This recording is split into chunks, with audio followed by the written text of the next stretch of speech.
दोस्तों अब यूएनएससी में वीटो पावर पाने के लिए भारत ने अपना आखिरी दांव खेल दिया है और अब देखा जाए तो यूएनएससी को लेकर दुनिया भर के अधिकतर देशों का रुख बदल चुका है। खासकर रूस यूक्रेन युद्ध के बाद सभी देश जान चुके हैं कि यूएनएससी का मेंबर अगर चाहे तो अपने खिलाफ आए किसी भी प्रस्ताव को वीटो पावर के इस्तेमाल से खारिज कर सकता है, जिसके बाद कोई भी देश उसका कुछ नहीं बिगाड़ सकेगा, जिसने पूरी दुनिया को इस बात का एहसास करा दिया कि संयुक्त राष्ट्र सुरक्षा परिषद की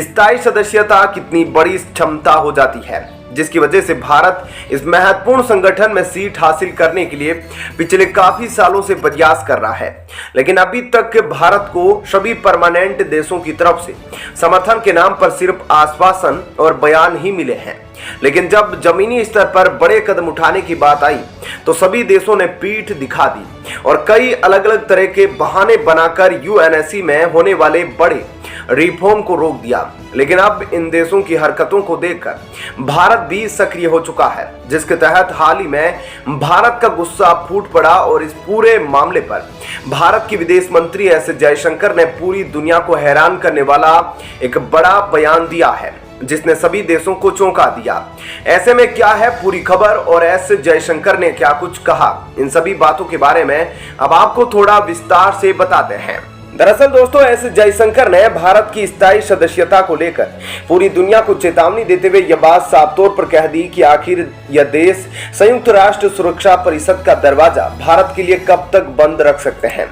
मतलब एस जयशंकर अपनी इस बात से पश्चिमी देशों को इस बात का एहसास कराना चाहते हैं कि अब भारत बदल चुका है और पिछले 75 सालों में भारत ने आर्थिक, सैन्य और सामाजिक विकास हासिल किया है, जिसकी बदौलत आज भारत विश्व के कुछ शक्तिशाली और प्रभावशाली देशों में से एक है।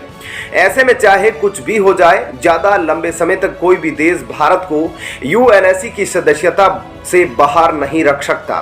क्योंकि भारत अब वर्ल्ड पॉलिटिक्स में पहले के मुकाबले काफी ज्यादा सक्रिय हो चुका है। भारत न सिर्फ दूसरे देशों के साथ अपने द्विपक्षीय संबंधों पर काम कर रहा है, बल्कि भारत को एक ग्लोबल सुपर पावर के तौर पर स्थापित करने के लिए पॉलिसीज में भी बड़े बदलाव किए जा रहे हैं, जिसके तहत हम देख सकते हैं कि भारत कैसे अंतर्राष्ट्रीय स्तर पर होने वाली भारत विरोधी घटनाओं के खिलाफ काफी बड़े एक्शन ले रहा है और जमीनी स्तर पर एक्शन लेने के लिए दूसरे देशों के साथ अपनी साझेदारी का विस्तार कर रहा है, ताकि फॉरेन कंट्रीज में एंटी इंडिया प्रोपोगेंडा को जड़ से खत्म किया जा सके।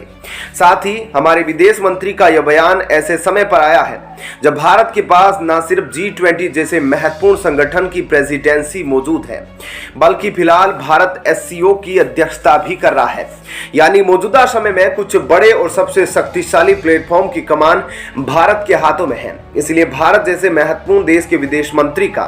सीधा इस तरह का बयान देना यह बात साफ कर देता है कि भारत यूएनएससी में अपनी स्थायी सदस्यता को लेकर पूरी तरह से डेडिकेटेड है और हम इस मुद्दे को आसानी से नहीं जाने देंगे, जिसके तहत भारत आज नहीं तो कल सभी देशों के साथ मिलकर इस पर कोई ना कोई बड़ा कदम जरूर उठाएगा। हालांकि हम इस बात को भी नजरअंदाज नहीं कर सकते कि यूनाइटेड नेशन और यूएनएससी का मौजूदा स्ट्रक्चर पिछले कई दशकों में बना हुआ है, पर यही वजह है कि इसमें कुछ भी बदलाव करना काफी मुश्किल प्रक्रिया होगी और इसी वजह से सभी देश जल्दबाजी न करते हुए सभी देशों के साथ मिलकर बातचीत करने पर ज्यादा भरोसा दिखा रहे हैं, ताकि यूएनएससी में हर देश को बराबर का रिप्रेजेंटेशन मिल सके। साथ ही यह बदलाव ऐसा होना चाहिए जिसके बाद यूएनएससी ज्यादा ताकतवर बन सके। तो दोस्तों ऐसे में इस खबर के बारे में आपकी क्या राय है, हमें कमेंट करके जरूर बताएं। और अब आपको बताते हैं ऐसी ही एक और बड़ी खबर।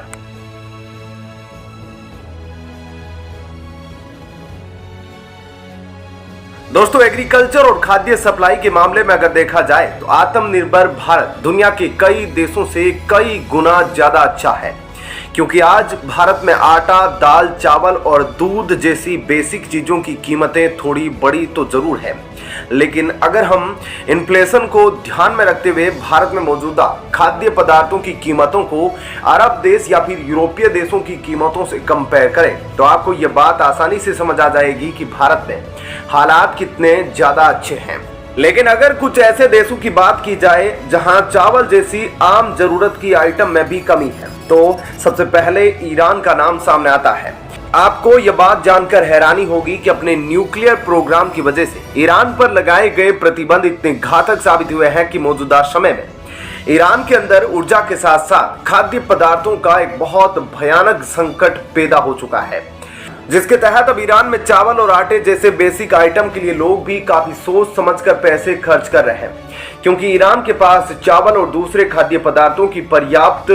सप्लाई मौजूद नहीं है। और अब इसी संकट के बीच भारत चावल निर्यातकों ने भी ईरान को अब तक का सबसे बड़ा झटका दे दिया है और साफ साफ कहा है कि पहले पैसे दो और फिर माल मिलेगा। ऐसे में क्या है पूरी खबर, चलिए अब इस बारे में आपको थोड़ा विस्तार से बताते हैं। दरअसल आपको बता दें कि भारतीय चावल निर्यातकों ने ईरान को अगली शिपमेंट भेजने से साफ इनकार कर दिया है, जिसने ईरानी सरकार की चिंता को और बढ़ा दिया है, क्योंकि एक तो पहले ही पश्चिमी देशों द्वारा लगाए गए प्रतिबंध ईरान की अर्थव्यवस्था को तोड़ रहे हैं, तो वहीं दूसरी तरफ भारत जैसे मित्र देशों के निर्यातकों की तरफ से चावल की सप्लाई पर इतने कठोर फैसले लिए जाने के बाद ईरान में चावल, आलू और गेहूं जैसे बेसिक आइटम की भारी कमी होना शुरू हो गई है। लेकिन यहाँ पर सवाल यह उठता है कि आखिर भारतीय निर्यातकों ने इतना बड़ा फैसला क्यों उठाया है।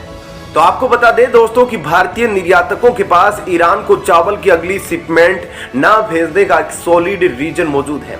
दरअसल ईरान की सरकार ने भारतीय चावल निर्यातक कंपनियों के साथ 700 करोड़ रुपए का भुगतान अभी तक नहीं किया है, यानी इतना बड़ा अमाउंट अभी तक ईरानी सरकार द्वारा बकाया है, जिसको लेकर कई बार भारतीय एक्सपोर्टर ने ईरान से कहा है कि वे भारतीय कंपनियों की पेमेंट रिलीज कर दे। लेकिन कुछ आर्थिक कारणों की वजह से ईरानी सरकार भारतीय कंपनियों की पेमेंट करने में असफल रही है, जिसकी वजह से एक्सपोर्टर ईरान को अतिरिक्त चावल की सप्लाई नहीं करना चाहते। इतना ही नहीं, ईरान की सरकार की आर्थिक स्थिति बिगड़ती जा रही है, जिसके तहत आज एक अमेरिकी डॉलर 42,275 ईरानियन रियाल के बराबर है, जिससे आप इस बात का अंदाजा लगा सकते हैं कि ईरान की करेंसी और अर्थव्यवस्था कितनी ज्यादा कमजोर हो चुकी है। सबसे बड़ी परेशानी की बात तो यह है कि इस स्थिति में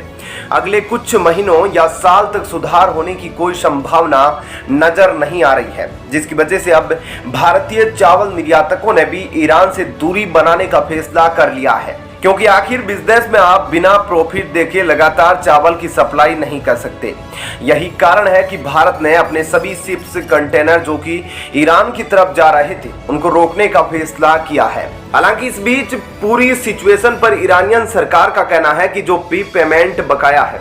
वह जनवरी से लेकर मार्च के बीच की है, यानी साल 2022 और उसके पहले की सारी पेमेंट ईरान ने क्लियर कर दी है। और यही वजह है कि ईरान चाहता है कि भारतीय कंपनियां उनके साथ थोड़ा कॉर्पोरेट करते हुए चावल की सप्लाई बंद ना करें,